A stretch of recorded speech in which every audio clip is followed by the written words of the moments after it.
Memori Helsinki, dipamerkan di Museum Tsunami Aceh. Aceh mengalami masa keterpurukan saat konflik dan bencana hingga akhirnya sampai pada titik perdamaian Aceh. Dinas Kebudayaan dan Pariwisata, Disbudpar, Aceh melalui UPTD Museum Tsunami Aceh menggelar pameran temporer Memori Helsinki. Pameran Memori Helsinki menggambarkan momen-momen penting dari proses perdamaian Aceh hingga penandatanganan MOU Helsinki pada tanggal 15 Agustus tahun 2005 silam, serta proses rehabilitasi dan rekonstruksi Aceh pasca tsunami dan masa damai.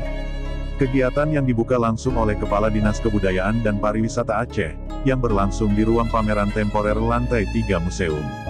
Aceh pernah terpuruk akibat dampak dari konflik yang berkepanjangan serta bencana gempa dan tsunami 2004. Namun, di balik konflik dan musibah tersebut ada berkah yang terjadi yaitu penandatanganan MOU Helsinki pada tanggal 15 Agustus tahun 2005 silam.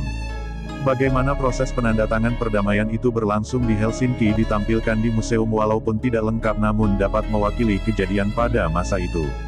Dipilihnya Museum Tsunami Aceh sebagai tempat penyelenggaraan kegiatan ini karena mempresentasikan perdamaian yang terjadi di Aceh.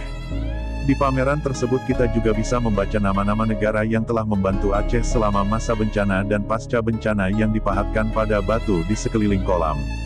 Serta di langit-langit yang ditulis dengan bahasa masing-masing negara yang diterjemahkan dalam bahasa Indonesia.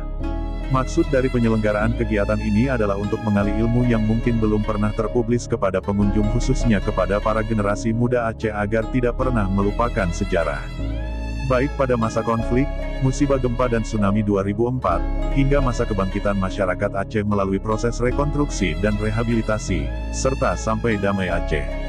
Melalui pameran temporer ini, mengajak para pengunjung dan generasi muda untuk lebih tertarik dengan kehidupan Aceh sebelum dan setelah kejadian tsunami yang menimpa Aceh.